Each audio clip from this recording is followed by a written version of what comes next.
Let's talk about Brigitte.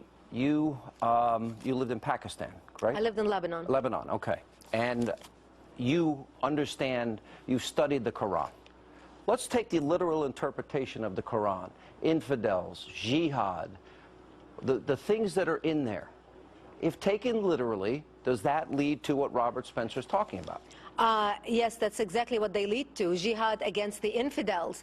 We have a saying in Arabic, أولاً يأتي السبت وبعده الأحد. First comes Saturday, then comes Sunday. First we kill the Jews, then we come for the Christians. In the the Islamic Middle East, there is no tolerance to any other faith or group of people. We minorities in the Middle East have been massacred, killed.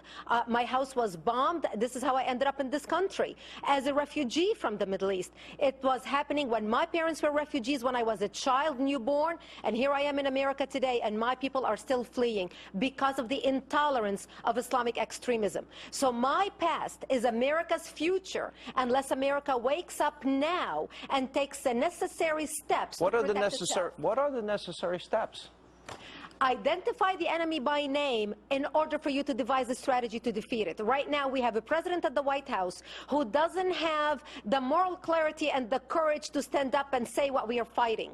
And we need to do that in order for us to defeat this enemy. It is Islamic terrorism. It's not Buddhist terrorism. It's not Jewish terrorism. It's not Catholic terrorism. How many numbers are we talking about? The world has 1.6 billion Muslims. How many Muslims are we talking about? We're talking about 1.2 billion Muslims in the world today. 15 to 25% are radicalized. You're talking about 400 million, maybe? We're talking about 300 million people who are ready to strap bombs on their bodies and blow us all up to smithereen. And what about the others? Problem. Are they in a silent agreement, or are they afraid that they will be deemed apostates, and apostatism under Islam is death? The majority agree with the radicals. The Pew Research did a study back in 2013, just almost a year ago, where they interviewed Muslims from around the world: Indonesia, Bangladesh, Nairobi, Pakistan, all over the Islamic world, Egypt. And what they found out is the top 5 Islamic countries: Indonesia, Nairobi, Bangladesh, Pakistan, Egypt. The average 77% support the establishment of Sharia law as the law of the state and the establishment of an Islamic caliphate. We bring back our studio audience. Robert, that's where we started. The Quran. Brigitte, that's where we started.